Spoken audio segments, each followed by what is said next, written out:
What happens when the truth makes people uncomfortable? When teaching history becomes an act of quiet rebellion? In a school where silence is preferred over honesty, one woman refused to lower her voice. This is the story of Ms. Raina Cole. A teacher, a fighter, and a quiet storm in a system that wanted her gone. Not because she failed her students, but because she showed them the truth. And sometimes, that's the most dangerous lesson of all. If stories like this move you, if they make you feel seen or heard or just a little less alone, take a second to subscribe. Because these voices deserve to be remembered. The morning sun filtered through the wide glass panels of Silver Ridge High School's east hallway, casting clean, geometric streaks of light onto the polished tile floors. It looked like something out of a catalog, quiet, orderly, immaculate. But beneath that silence, something else lingered. Something colder. At the far end of the hallway stood a woman holding a stack of papers against her chest. Her posture was straight, but her eyes were tired in the way only teachers' eyes could be tired from carrying weight no one else seemed to notice. Her name was Ms. Raina Cole. She wasn't new anymore. 3 years ago, she had moved to this town from Georgia, full of energy, optimism, and a deep belief that education could change lives. She was the kind of teacher who brought books from home, who stayed after school to tutor, who celebrated when her students passed their math tests like they had won the lottery. But in Silver Ridge, her optimism met a quiet wall. She had dark brown skin, soft coils pulled neatly into a low bun, and a voice as warm as sweet tea on a summer porch. Her classroom was one of the few where the bulletin boards weren't just decorative. They told stories. Frederick Douglass, Ruby Bridges, Maya Angelou. Her room had heart, but heart didn't always win in Silver Ridge. Here, 92% of the staff were white. The remaining 8% were mostly support roles. And even though nearly a third of the students were black or Hispanic, the faces in the AP classrooms didn't reflect it. Neither did the teaching staff. And so, Miss Cole stood in that hallway, again, on a Monday morning. Alone. From down the corridor, laughter echoed sharp, easy, exclusive. A group of teachers huddled outside the faculty lounge, coffee cups in hand, chatting about their weekends and spring break plans. Raina had never been invited into that circle.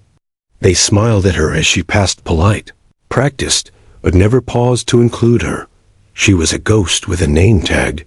The students were trickling in now, but before her first bell, she had time to stop by the office. As she walked past the rows of lockers, she noticed the little things. A counselor smiling too warmly at a white student who had skipped detention. A janitor nodding to her with the kind of nod black people give each other when we know we're in the minority. A teacher closing her door just a little quicker when she saw Raina approaching. Inside the main office, Principal Linda Caraway stood by the copier, dressed in a pastel blazer and a strand of pearls. Her blonde bob curled neatly at the ends, and her smile was a perfect corporate accessory, always there, always hollow. "Good morning, Raina," she said, like someone saying hello to the mail carrier. "Morning," Raina replied, polite but guarded. Linda turned back to her papers without another word. Raina signed her attendance sheet, grabbed her mailbox slips, and left. As she walked out, she heard it, a voice behind her. Not loud, not direct, but enough. "She's a little intense, don't you think?" It was one of the secretaries, whispering to another. Then a soft laugh. Raina didn't flinch, didn't turn around, but she heard every syllable like it had been carved into the air with a blade. Her classroom, room 213, was tucked near the back of the building, far from the main offices and trophy cases. The room smelled like dry erase markers and the faintest trace of cinnamon from the tea she always brought air travel mug. The walls were lined with student projects, maps of historical protest movements, Poems inspired by Langston Hughes, essays about identity and power. She placed her things on the desk and took a deep breath. She wasn't going to cry. Not now. Not ever in front of them. But still, the cracks were forming. It had started small. She wasn't assigned any AP classes, even though her students consistently performed above state average. When she asked why, she was told, well, AP parents can be a little ... particular, whatever that meant. Her requests for classroom supplies got lost in the system. She was excluded from the student leadership committee, even though she'd mentored half the kids on it. And the worst part? No one ever said it outright. It was always smiles. Always excuses. Always plausible deniability wrapped in kindness. But she knew what it was. She could feel it in the tone, in the pause before they said her name, in the way her feedback in meetings was politely ignored. She remembered last year, when she stayed late to help a boy named Marcus Black, smart, but angry at the world. He was failing math. Everyone had given up on him. She hadn't. She sat with him every lunch for 2 months. Taught him fractions using music lyrics and sneakers and football stats. He passed. Barely, but he passed. The next semester, when she asked if he could be placed in a higher math track, the department head had laughed gently and said, "Let's be realistic, Raina." Realistic. As if dreaming for her students was a kind of delusion. That morning, something else happened. First period. The bell rang. Her 10th grade civics class filed in, talkative, half asleep, backpacks dragging. She greeted them with a smile. Most responded. Some didn't. But then Tyler, always too confident, always one to test boundaries, leaned back in his chair, phone still in hand, and said, "Hey, Miss Cole, you gonna teach today? Or is it another woke sermon?" The room went quiet. A few kids laughed. Not all. Just enough to sting. Raina locked eyes with him. She didn't raise her voice. Didn't frown. "Open your books to page 114, she said, turning to the board. "Today we're discussing the Civil Rights Act of 1964. Another boy muttered, "Oh great, here we go." Her hands didn't shake, but her heart did. Later that day, an email popped into her inbox. From Principal Linda Caraway, subject, "Concerns regarding classroom climate." The message was cordial, professional, and sharp as a scalpel. Several students have expressed discomfort regarding the tone and content of recent class discussions. While we value critical thinking, we also must ensure that all students feel safe and supported. Let's meet this week to discuss some possible strategies for maintaining a neutral classroom environment. Neutral. The word hit like ice water. What was neutral about history? What was neutral about rights? Was she supposed to skip the part where people who looked like her couldn't vote? Was she supposed to pretend her students' lives weren't shaped by systems older than their grandparents? She stared at the screen. She wanted to scream. But she didn't. She opened a new folder on her desktop, named it one word, truth. In it, she started saving everything. Emails, notes, voice memos, screenshots. Anything that might one day tell the story no one at Silver Ridge wanted told. Because Raina Cole wasn't going to go quietly. Not this time. The days that followed were a quiet storm. No slamming doors. No raised voices. Just silent, strategic, suffocating, and heavy with intention. Ms. Raina Cole returned to school after that email from Principal Caraway with her shoulders square, her blouse pressed, and her lesson plan printed in triplicate. She wasn't going to shrink. She had worked too hard, sacrificed too much, and cared too deeply to let invisible hands erase her presence. But even without a memo pinned to her back, the message was clear. They were watching. That Monday, a school-wide memo was circulated maintaining neutral language in the classroom. It was written in the bland, non-confrontational tone that bureaucracies love. Polite, indirect, and dripping with subtext. It didn't name her, but it didn't have to. Every teacher who read it glanced around, then quietly slid it into the recycling bin. Everyone knew who it was about. And so did she. Her coworkers, the ones who used to greet her in the morning with tight smiles and polite nods, now barely made eye contact. In the break room, the conversation stopped when she entered. When she reached for the coffee pot, someone suddenly had to get to class early. It wasn't hatred. Hatred would have been honest. This was exile, polite, passive, and much harder to fight. Raina walked into her classroom that morning and took a deep breath. Room 213 had always been her sanctuary. The walls were covered in laminated student work, historical timelines, quotes from James Baldwin and Angela Davis. She'd created a space where her students could see themselves, where no one had to apologize for where they came from. But that morning, the air felt different, off. Some of her students looked at her with uncertainty. Not all of them, just enough to notice. She caught the way some of them hesitated before answering questions. How a few of them kept their phones just slightly out of sight, screen dimmed but recording. She knew that look. She'd taught long. Enough to recognize when trust was beginning to fray. She knew a whisper campaign. When she saw one. It wasn't until lunch that she learned just how far it had gone. As she was packing up a sandwich from her desk drawer. A student, quiet, soft-spoken Aliyah, lingered after class. "Miss Cole," she said, biting her lip. "Can I ask you something?" "Of course, baby. What's on your mind?" "Did you get in trouble or something?" Raina froze. "Why would you ask that?" Aliyah hesitated. "I heard from some kids in Mr. Jennings's class. They said you were, being watched because you talked about slavery too much. Or because you said racism still exists." Raina felt her throat tighten. "Did I say anything you think was wrong?" Aliyah shook her head quickly. "No. I think what you teach is real. It's just that some people don't want to hear it." That stung more than she expected.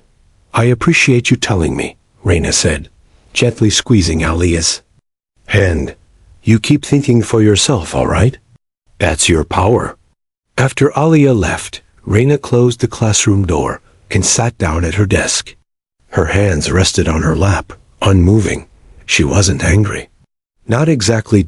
She was exhausted, because it was never just the words. It was how they were received, how truth became too much, how history became controversial when the wrong person said it. And somehow, that person was always someone who looked like her. That night, she couldn't sleep. She opened her laptop and clicked open the folder titled Truth. It had grown. Screenshots of emails, recordings of phone calls, notes from students thanking her for teaching them things they'd never heard before. Even a grainy voicemail from a parent complaining that Raina had no business making white kids feel guilty. She had receipts.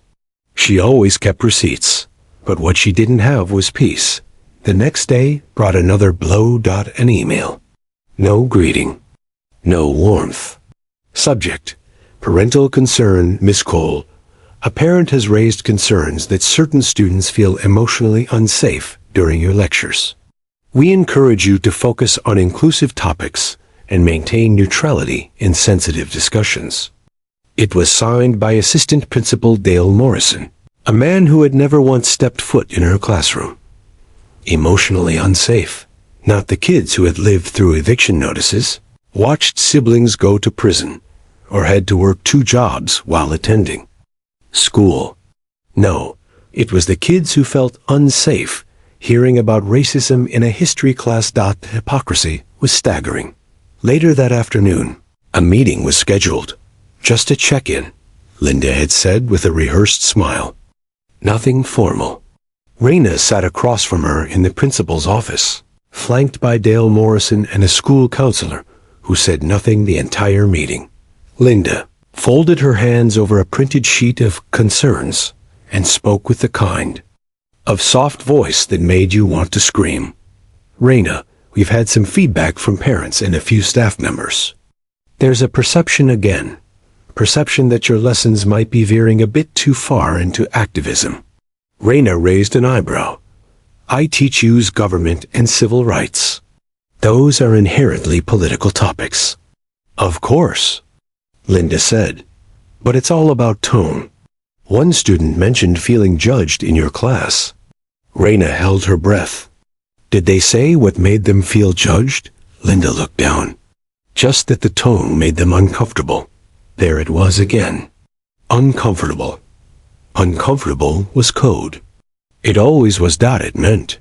You said something I didn't want to hear, and now I'm the victim. That night, Raina wrote a journal entry. She didn't usually keep a diary, but this one felt necessary. March 12th, I'm tired.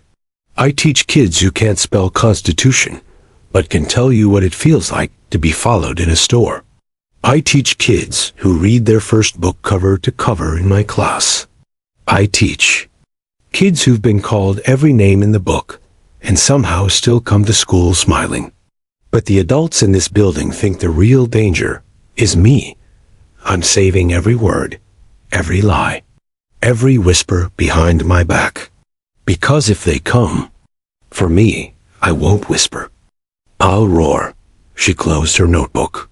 Her heart was racing, but her spine? Her spine was steel. A week later, it got worse.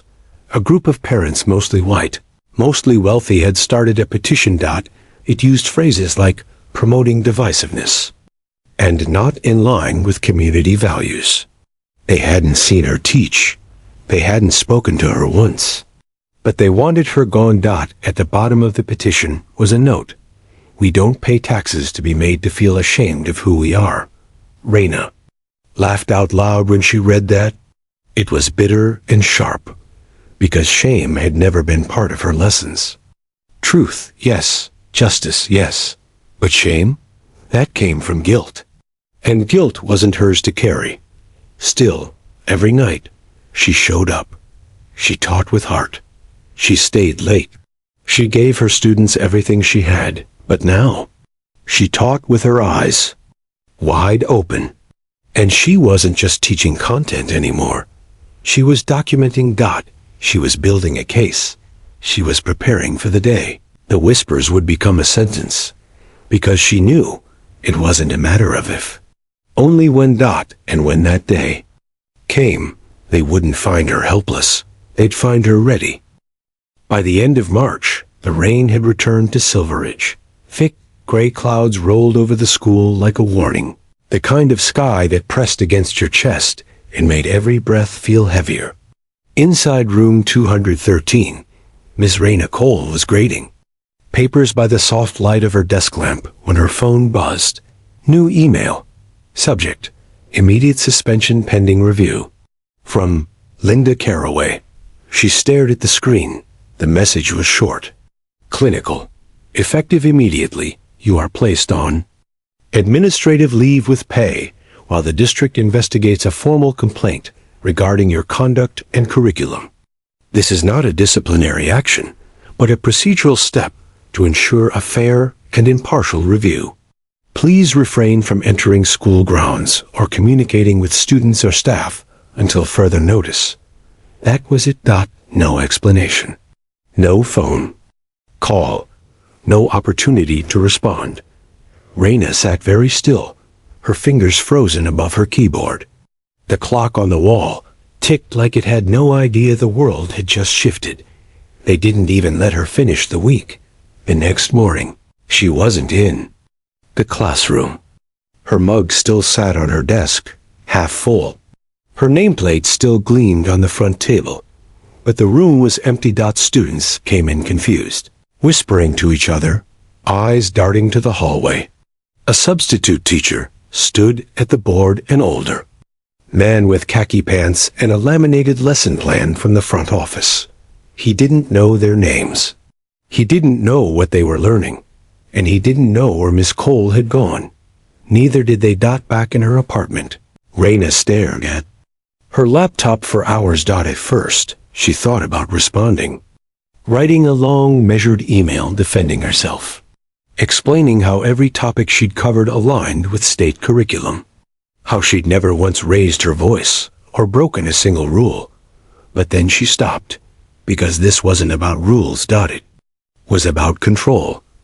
They wanted her out not because she was wrong, but because she refused to make herself smaller, because she didn't sugarcoat truth, because she didn't apologize for who she was, because she had the nerve to believe that teaching was more than worksheets and test prep. They didn't suspend her because she failed her students. They suspended her because she saw them. She opened the folder on her desktop. Truth. Inside were PDFs, audio clips, and screenshots she'd gathered over months. Emails with concerned parent subject lines. Meeting notes where her name was never mentioned, but always meant. A transcript of a voicemail from a parent saying, "I just don't think it's appropriate to make white students feel uncomfortable over stuff that happened before they were born." And then there was the recording. It was from 3 weeks earlier, a chance moment. She'd been in a parent-teacher meeting with Principal Caraway and another parent, Mrs. Brandt, whose son had openly mocked another student for wearing natural hair. Raina hadn't intended to record it, but she'd hit the voice memo app accidentally when checking her phone during the meeting. She'd forgotten all about it. Now she listened. Linda's voice, calm and practiced. "We understand your concerns. And frankly, Ms. Cole, I send single quotes T. The kind of teacher our community has traditionally supported long term. But rest assured, we're looking into it." Raina hit pause. There it was, clear as day. She isn't the kind of teacher our community supports. Not because she didn't care, not because she didn't work hard, but because she was black, because she taught black history, because she dared to say racism wasn't just a chapter, it was a reality. And now, that recording had become her armor. That afternoon, she called an attorney. Not just any attorney. Jillian Moore, a civil rights lawyer out of Atlanta who had made headlines representing teachers, coaches, and counselors pushed out for daring to speak up. A black woman, Harvard-educated, with a voice that didn't rise unless it needed to. When Jillian answered, Raina didn't waste time. "I'm a teacher, and they want me gone." The following week, the school held a closed-door meeting. Board members, administrators, a few carefully selected parents. Raina wasn't invited, but Jillian was. She walked into that room not as a guest, but as a force. She laid down a printed folder in front of each board member.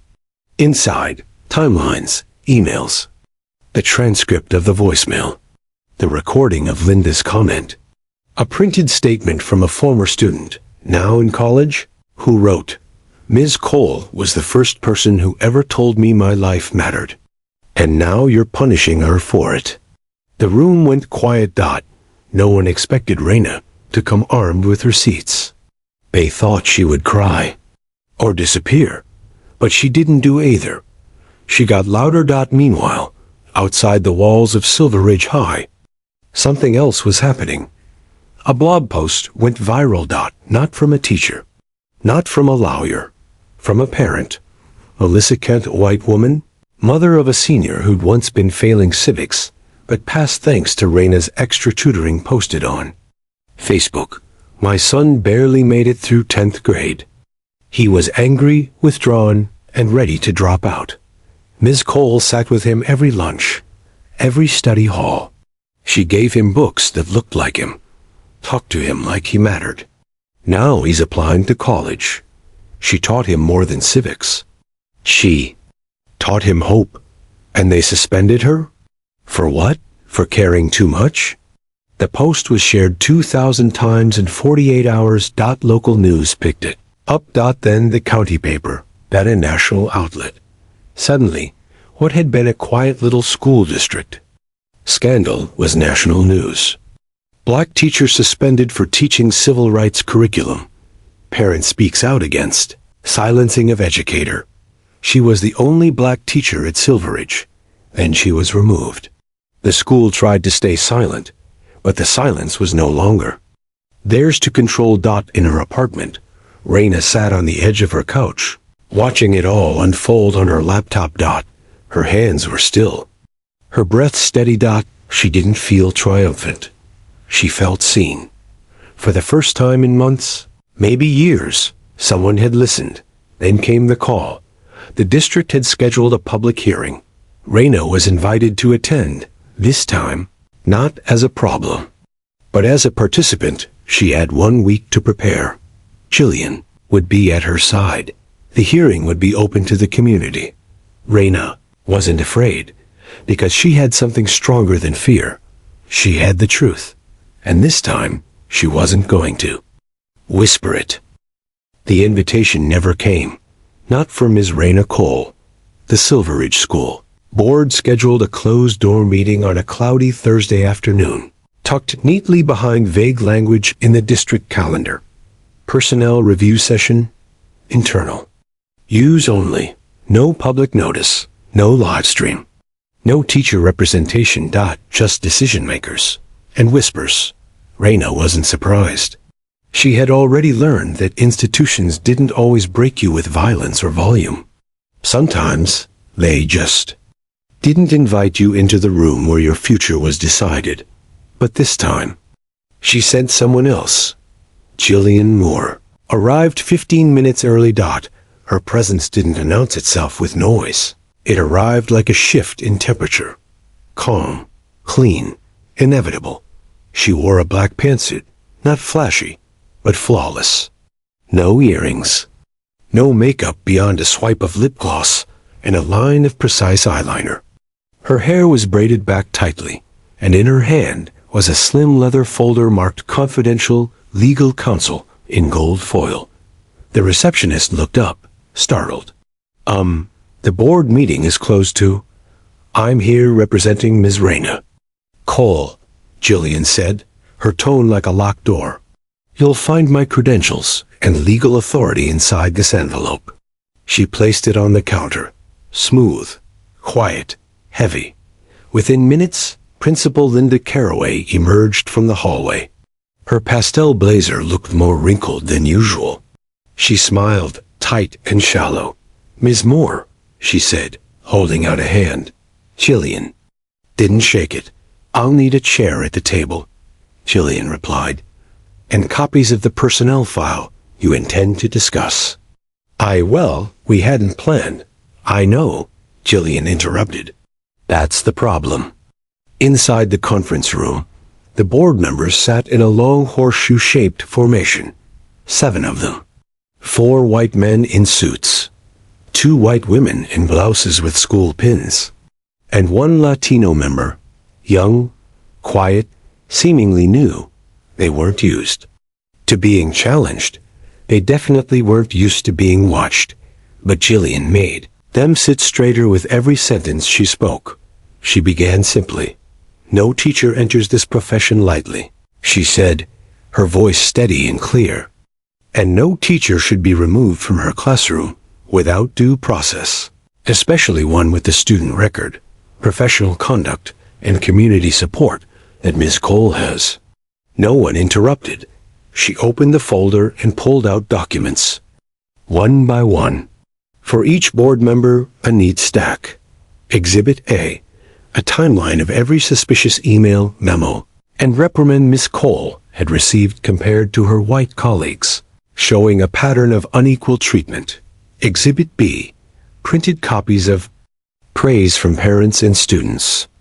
Quotes like, "She was the only teacher who believed in me. My daughter finally felt safe in a classroom. Miss Cole didn't just teach history. She made my son feel like he was part of it." Exhibit C. The audio recording. Jillian didn't play it at first. She let it sit on the table in a small flash drive labeled Recording February 22nd, Parent Meeting. Linda Caraway's eyes flickered when she saw it. Jillian noticed. Then she spoke directly to Linda. In this recording, Principal Caraway tells a parent that Ms. Cole, quote, isn't the kind of teacher our community supports long-term? A silence bloomed in the room. Thick, ugly. Now, I understand it may have been a moment of misjudgment, Jillian continued, but when such words are paired with a series of punitive actions, lack of due process, and a targeted suspension, it's no longer just a comment. It's discrimination. One board member shifted uncomfortably. Another tapped his pen. No one looked directly at Jillian, but no one stopped her. She stood then, slowly, deliberately. Before you make any decisions behind closed doors, she said, you should know what this community is already saying. She pulled out her phone and opened a web page. The headline read, Teacher suspended for teaching truth. Small town school faces national backlash. She scrolled. 2.1 million views. She said quietly. Tens of thousands of comments. Journalists, parents, civil rights organizations, all watching. Then she looked each board member in the eye. You can silence one teacher. Pause. But you can't silence a movement. Outside the room, the receptionist watched Jillian walk back into the lobby like she'd never been rattled in her life. Behind her, the boardroom door remained closed. But no one spoke for a long time. Across town, Raina sat on her couch, her phone resting on her knee like it might burn through the fabric. She'd spent the whole day trying not to pace. She watered her plants, replied to former students, sipped tea she couldn't taste. Every few minutes, she checked the clock. Then stopped herself, then did it again. When her phone finally buzzed, she jumped out text from Jillian. They weren't ready. But they heard me. They heard you. Raina didn't cry. She laughed softly, just once, and exhaled the breath she didn't know she'd been holding for weeks. The next morning, something shifted. It started with a group of students. They showed up to school wearing homemade t-shirts that read, I am who Ms. Cole taught me to be. They stood silently in the hallway before first period, holding signs with quotes from her lessons.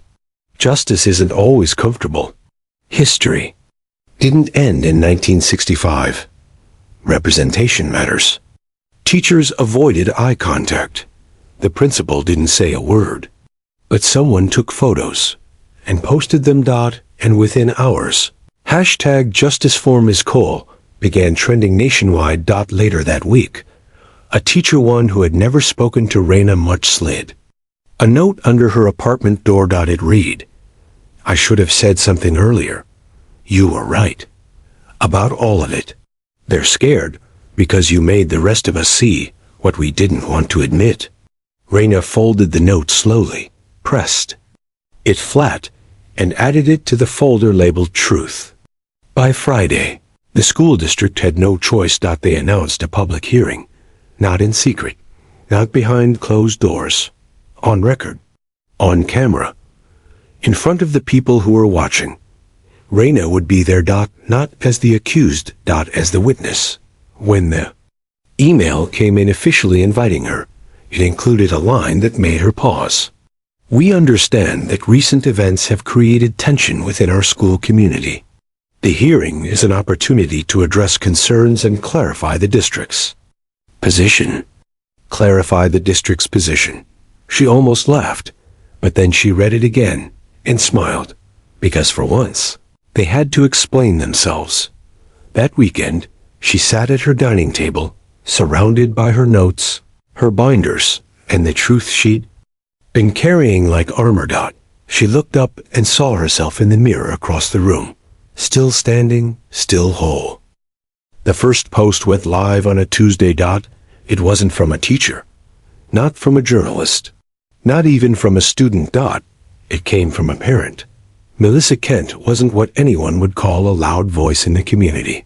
She wasn't on the PTA. She didn't host fundraisers or volunteer in the library. She was a single mom working 2 jobs to keep her son from slipping through the cracks. The kind of person people saw often, but rarely listened to.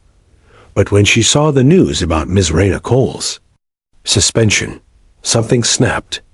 She didn't care about school politics. She didn't know who sat on the board. What she knew deep in her gut was this: without Miss Cole, her son would have never graduated. So she opened her Facebook app, snapped a photo of her son's old report, card marked with red F's from sophomore year, and began to type. Asterisk, my son was failing 2 years ago. Angry, shut down, ready to quit school. I didn't know what to do. I didn't have the tools, the time, or the answers. But Ms. Cole did. She met with him every week. Called me after hours. Sat with him during her lunch breaks when no one else would. He passed civics because of her. He learned self-respect because of her. And now they've suspended her? For what? For teaching the truth? For caring too much? If this is what we do to the best of our teachers, we're failing more than just our kids. Ms. Cole deserves better, and I'm standing with her. Asterisk, she hit post and went back to doing the dishes. She had no idea what she just started. By the next morning, the post had over 10,000 shares. People began commenting from across the country. Same thing happened to my son's teacher in Texas. This country says it wants strong educators until they speak truth. She sounds like the kind of teacher I wish I had. Former students began replying with their own stories. Ms. Cole helped me find my voice in her classroom. She taught me I had the right to be seen. I cried the day I heard she was gone. By noon, the local news had picked up the story. By 6 p.m., a reporter was knocking on Melissa Kent's front door. That night, Raina was sitting on the couch with her dog, curled up by her feet, scrolling through her emails when she saw it. Viral. Facebook post defends suspended teacher. WCRG Channel 7. She clicked. The screen filled with footage of Melissa sitting at her kitchen table, clutching a framed picture of her son in his graduation gown. Her eyes were red but determined. I didn't write that post to go viral, Melissa said in the interview. I just wrote it because I was tired of good people getting pushed out. Ms. Cole never asked me for anything. She just showed up for my kid, and I'm going to show up for her. Raina blinked at the screen, stunned. She had no idea the post existed. And now the world knew. The school district scrambled to respond. They released a carefully worded statement. We are committed to maintaining an inclusive and balanced educational environment. While we cannot comment on ongoing personnel matters, we value all voices in our community. It was bland, safe, insincere, but the damage was done, because truth, once spoken, has a way of growing legs. 2 days later, students staged a walkout. At 10 a.m. sharp, over 120 students from Silver Ridge High put down their pencils, rose from their desks, and marched quietly into the hallway. They wore black, carried signs, linked arms. Their message was simple: bring Miss Cole back. They didn't chant. They didn't yell.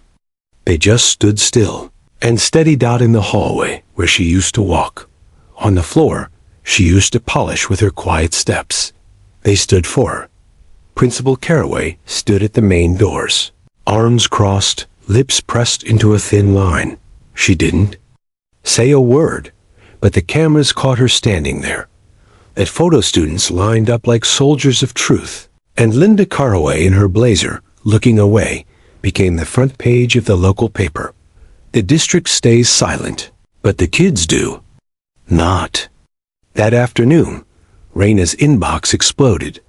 Parents, former students, teachers from across the country. She read each message carefully, holding her breath through some of them. You were the first teacher who looked like me and told me I mattered. Thank you for teaching my son that history didn't end with MLK. You're not just a teacher, you're a turning point. She paused on that one. A turning point. What a strange, beautiful phrase. But the message that hit her the hardest didn't come in an email. It came by mail. Simple white envelope. Inside was a note written in shaky penmanship. Ms. Cole _ I'm not black. I'm not. Parent. I'm not even a Democrat. But I'm a grandpa to 3 little girls. And when I read what you said in your hearing, it gave me chills. You said, I don't teach to be liked. I teach to be heard. That stuck with me. I hope my granddaughters have a teacher like you one day. _ Harold D. Walker, retired Marine. _ she held the letter for a long time before putting it gently inside the folder marked Truth. That folder was now 3 inches thick. Later that night, Raina sat at her kitchen table, staring out the window as thunder cracked in the distance. The world was watching now, and it wasn't because she'd raised her voice. It was because others had raised theirs for her. That's what surprised her most. Not the silence of the school, but the sound of people choosing to break theirs. That weekend, a community forum was scheduled at the town library. No press, just people. Raina wasn't planning to attend. She didn't want to seem like she was making it about herself. But Jillian texted her, simply, they don't want a hero. They want to say thank you. Let them. So Raina showed up. Wearing jeans. A simple green blouse. No microphone. No stage. Just a seat near the back. But people noticed. One by one. They walked up. They thanked her. They hugged her. Some just nodded with tears in their eyes. A grandmother with silver braids whispered, You? Remind me of who I used to be before they told me to sit down. Raina couldn't say much in return. Her voice felt caught somewhere between her chest and her throat. But she smiled. And sometimes, that was enough. When she got home that night, she didn't open her laptop. She didn't check her email. She just lit a candle, poured some tea, and sat on the floor with her dog in her lap. There were still hearings to face. Still decisions to be made. But something had already shifted, because people had shown up, not in protest, not in rage, but in love. And that kind of noise.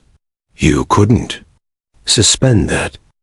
The line outside the Silver Ridge Community Center wrapped around the block. It wasn't a concert. It wasn't a parade. It was a hearing. And somehow, the whole town showed up. Parents in jeans and ball caps. Grandmothers in Sunday shoes. Teenagers with cardboard signs tucked under their arms. Teachers clutching coffee cups and lesson plans. News crews adjusting cameras and setting up mics. They all came for her. Inside, the folding chairs were lined up in nervous rows under flickering fluorescent lights. A makeshift podium stood at the front of the room, right under the town seal. The district had expected maybe 30 attendees. Over 200 showed up. And in the middle of it all, seated calmly in the third row, was Ms. Raina Cole. She didn't wear black. Like her students had, she wore a navy blue dress, simple, clean, elegant, no jewelry. No slogan t-shirts. Just a calm face and 2 hands resting in her lap. Next to her sat Jillian Moore, her attorney, poised and unreadable. Raina hadn't come to fight. She'd come to be heard. The school board members filed in slowly. Principal Caraway took a seat near the side, surrounded by administrators. She looked paler than usual. Her blazer was ironed to perfection, but her hands shook slightly as she smoothed her skirt. Behind her sat Assistant Principal Morrison, looking anywhere but at Raina. A hush fell over the room. A board member in a gray suit stepped to the mic. We'd like to thank everyone for attending today's hearing regarding the administrative leave of Ms. Raina Cole. We recognize this matter has generated a great deal of concern, and we are here to listen with an open mind. A few scattered claps, mostly silence. He cleared his throat. Ms. Cole, You've been invited to respond to the concerns raised by staff and community members. You have 10 minutes. Raina stood. The chair scraped quietly against the tile as she rose. She walked to the podium. Not fast. Not slow. Just steady dot. And when she reached the microphone, she looked out at the sea of faces and smiled. Not with pride. Not with defiance. But with peace. Her voice didn't tremble. Good evening. My name is Raina Cole. I've been a public school teacher for 14 years, 3 of them here, at Silveridge High. I've taught you as history, government, and civil rights. I've helped students who couldn't read when they walked into my classroom leave knowing how to write persuasive essays. I've stayed late, come in early, and paid for supplies out of pocket more times than I can count. A few heads nodded. In the back of the room, Raina paused. And I've also been called divisive, not because I yelled, not because I insulted anyone, but because I taught the truth. I taught that slavery happened. That segregation wasn't that long ago. That redlining shaped entire neighborhoods. That voter suppression still exists.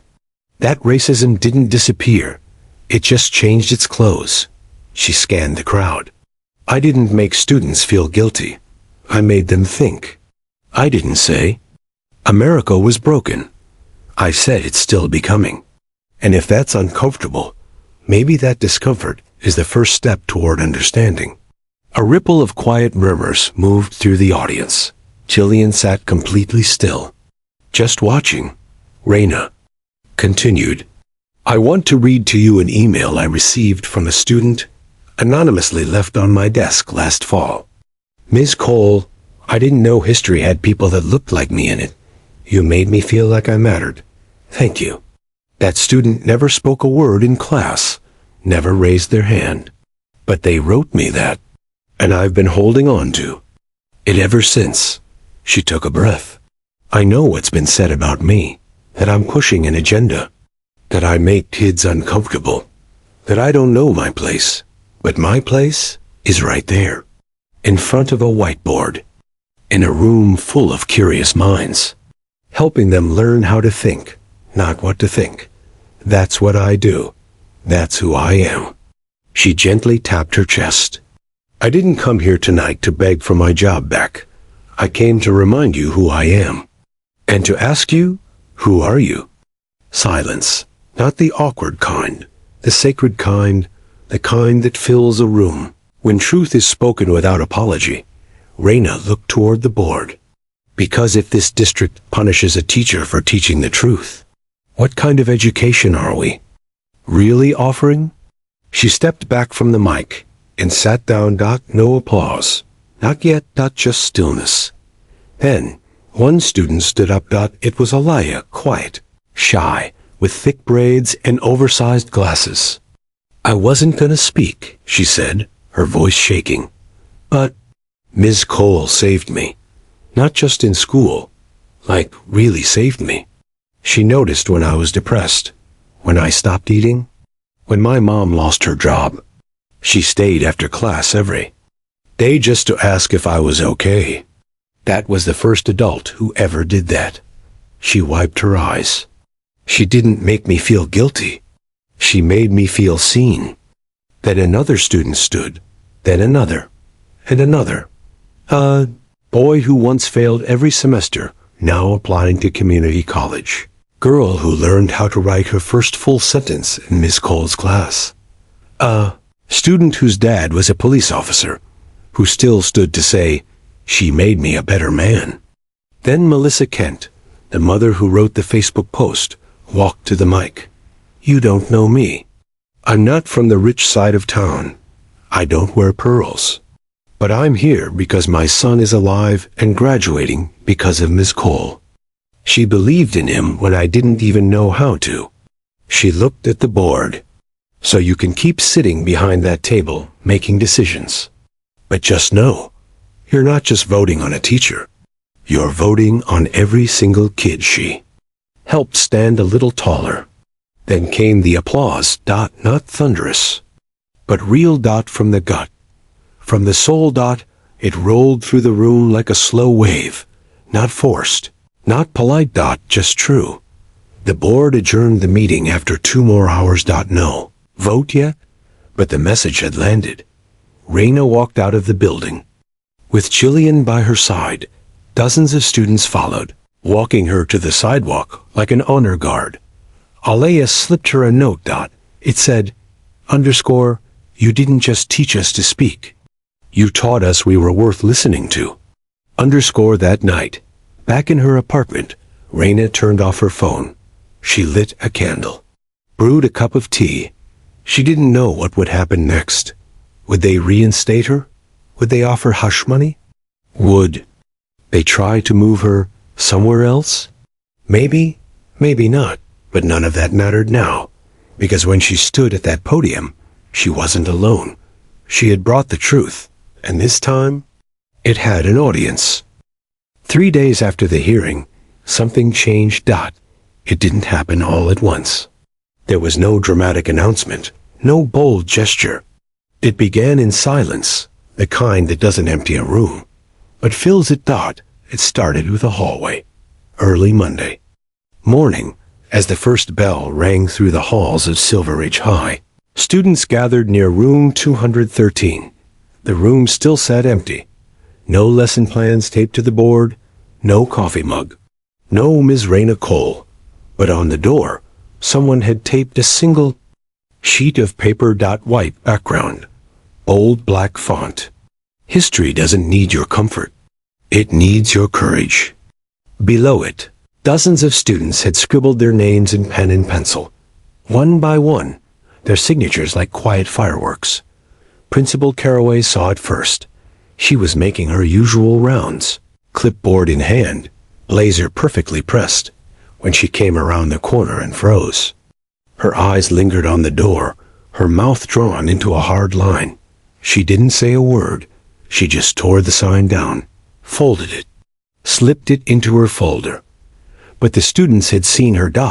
And by lunch, the sign had reappeared, this time larger, laminated, and surrounded by even more signatures. They were done being silent.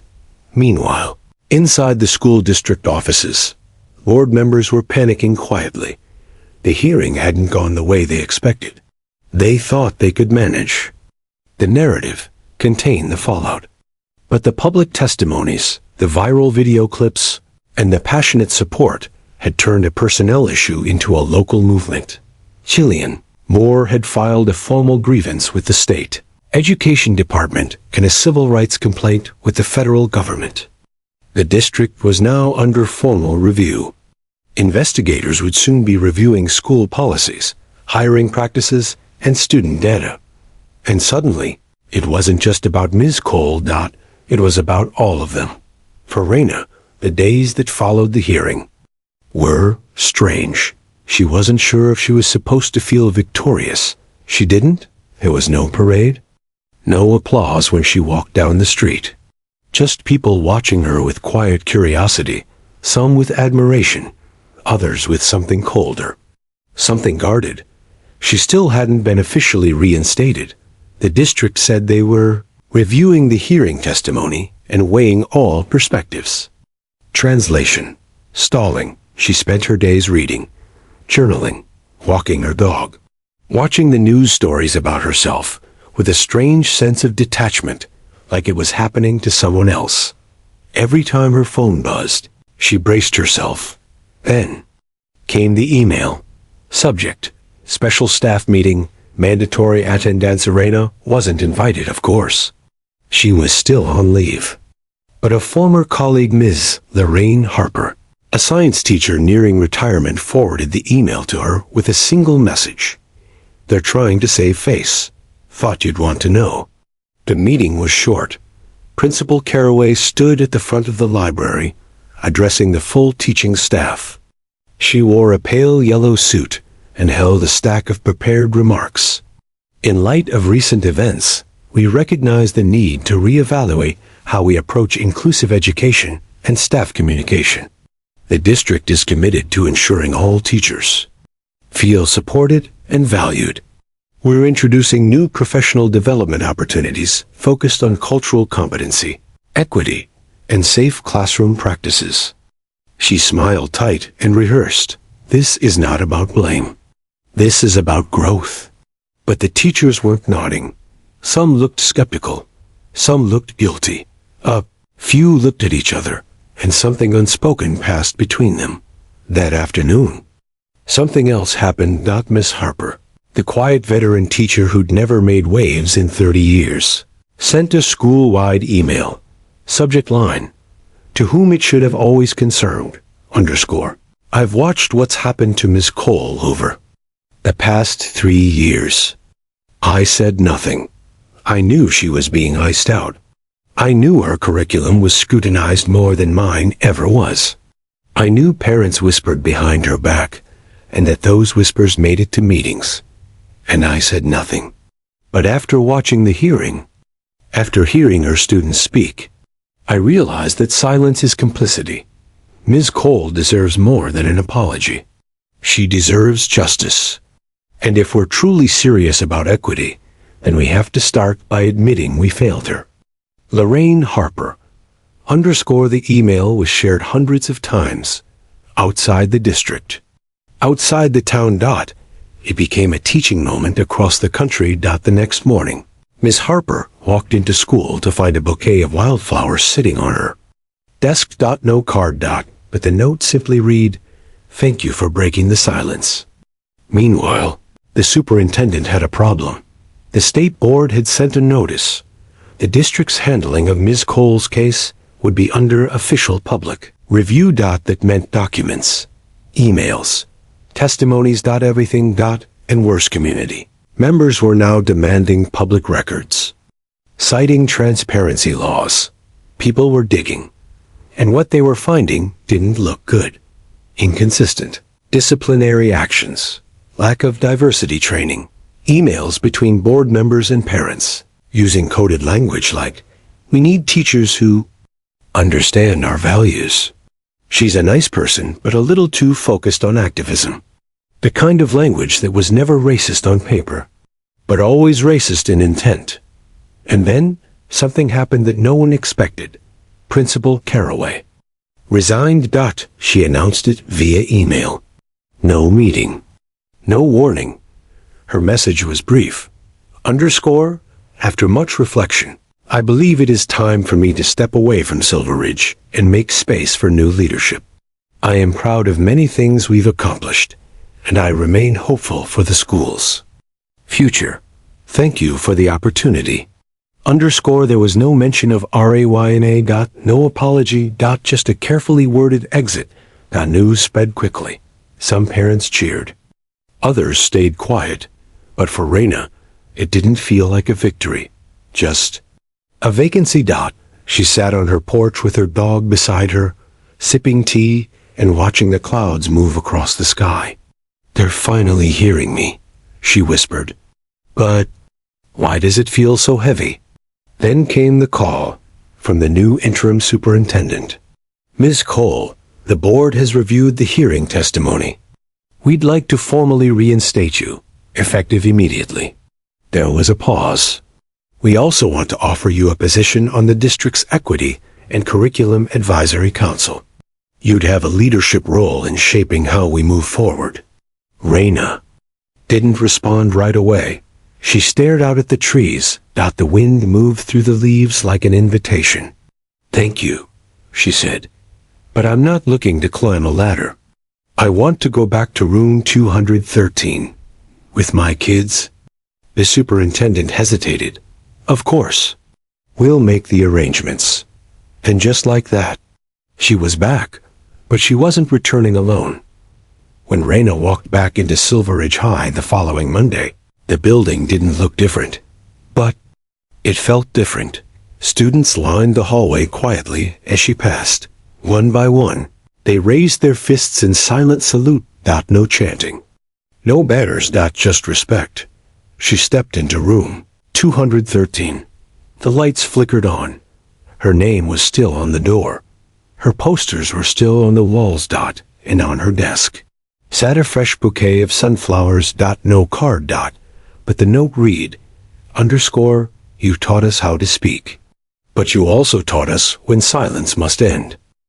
Room 213 smelled like it always had: dry erase markers, dusty books, and the faint citrus from the cleaning spray Charles, the janitor, always used. But something was different.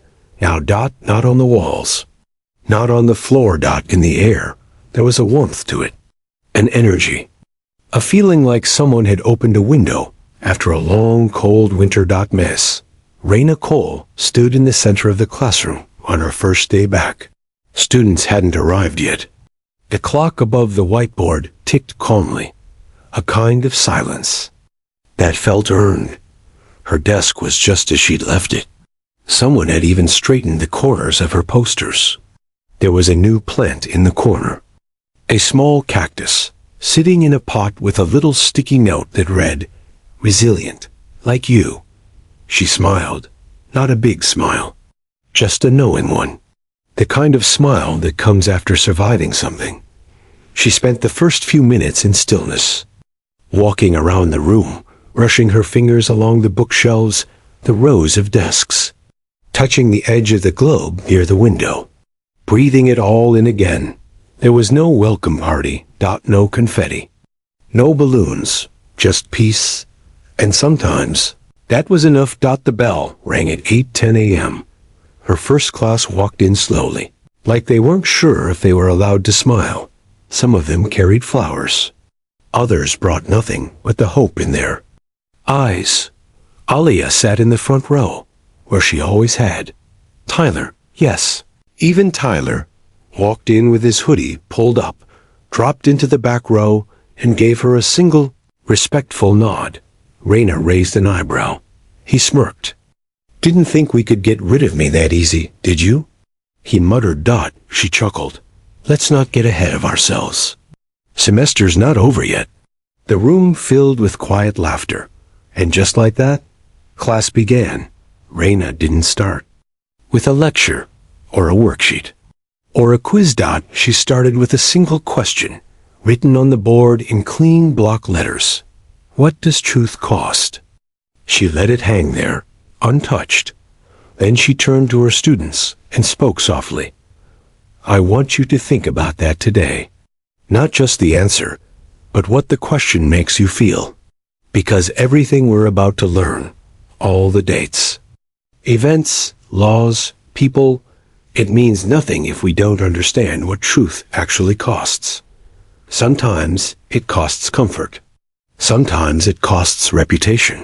Sometimes it costs your job, your friendships, your peace. But if you're lucky, and if you're brave, it gives you something more valuable in return." She let the silence settle. The kind of silence that wasn't empty. But full of thought. Then she handed out blank pages and asked them to write just a paragraph, not graded, not formal. Just honest. That week, room 213 was louder than ever. In the best ways, students debated, questioned, challenged each other respectfully. Some agreed, some didn't, but everyone engaged, because Raina had given them permission to care. Outside the classroom, things changed too. The district, under pressure from the public and the state, rolled out new training programs. This time, not performative. They hired equity consultants, formed a student-led advisory council. And in the main office, the old framed district motto, "Excellence through achievement," was replaced with something new. Education begins with listening. It wasn't perfect. Nothing ever is. But it was a start. Raina declined the offer to join the district's diversity task force. She told the superintendent politely, "I'm not interested in being your shield. I'm here to teach." Instead, she focused on her students. She held weekend tutoring sessions. She organized a Truth Week, where students presented on historical events rarely covered in textbooks, from the Tulsa Race massacre to the Stonewall riots. She partnered with the art teacher to let kids design murals on the school walls that reflected their identities. And for the first time in a long time, she didn't feel like she had to explain herself. She just existed, fully, freely. Then, one Friday afternoon, she received an envelope. Thick, heavy. Inside was a letter. It was from a student she'd taught 5 years ago in Georgia, her first district. She hadn't heard from him since. Ms. Cole, you probably don't remember me. I was the kid who sat in the back, always had his hoodie up, never turned in his homework. But you didn't give up on me, even when I was rude, even when I skipped class. You once told me, you don't have to be loud to be powerful. I carried that with me. I'm now in my 2nd year at college, studying to be a teacher, and every time I doubt myself, I think of you. Thank you for being the voice in my head that said I was worth more. Asterisk, she held the letter in her lap, eyes damp, hands still. That was the moment she knew she didn't need a statue, a plaque, a building named after her. This was legacy. Months passed. Spring melted into summer. Ryna stayed until the end of the school year. But quietly, she knew her chapter at Silveridge was coming to a close. She had planted the seeds, watered them, watched them grow. It was time to go where she was needed next. So she applied for a position at a public high school in a city nearby, one where 70% of the student body were students of color. A school with a small staff, limited resources, and an open mind. They hired her on the spot. When she left Silveridge, there was no formal farewell, just a handwritten note from the students, signed by every kid who had ever sat in her classroom. Asterisk, you taught us that the truth has legs. And thanks to you, we're learning how to run with it. Asterisk, her new classroom was smaller, a little rough around the edges. The desks wobbled. The projector didn't always work, but when she walked in on the first day, she smiled, because on the chalkboard, someone had written in big, bold letters, Ms. Cole, we heard about you. We're ready. And in the front row, a girl raised her hand before roll call had even started. Ms. Cole, can I ask you something? Raina smiled. You can ask me anything. That's what she left behind. Not a scandal, not bitterness, but a blueprint, a path, a model for what teaching looks like when it's rooted in truth. Not the kind that fits neatly in textbooks, but the kind that cracks open hearts. And somewhere, in a quiet corner of Silveridge High School, room 213 still stands. On the inside of the desk drawer, the one Ms. Cole used to keep her pens and tea bags, there's a sticky note no one ever removed. It reads, asterisk, this isn't just a classroom. It's a place where voices grow legs, and truth learns how to walk. Asterisk, asterisk. They tried to erase her. They whispered behind her back. They pushed her out quietly, hoping no one would notice. But the truth has a way of rising. And in the silence, she left behind. She planted a seed of change. Some heroes don't wear capes. Some just stand at the front of a classroom and teach with everything they've got. If you believe in stories that matter, stories of courage, of justice, of quiet resilience, make sure you hit that subscribe button, because this isn't the last story we'll tell, and it won't be the last truth that needs to be heard.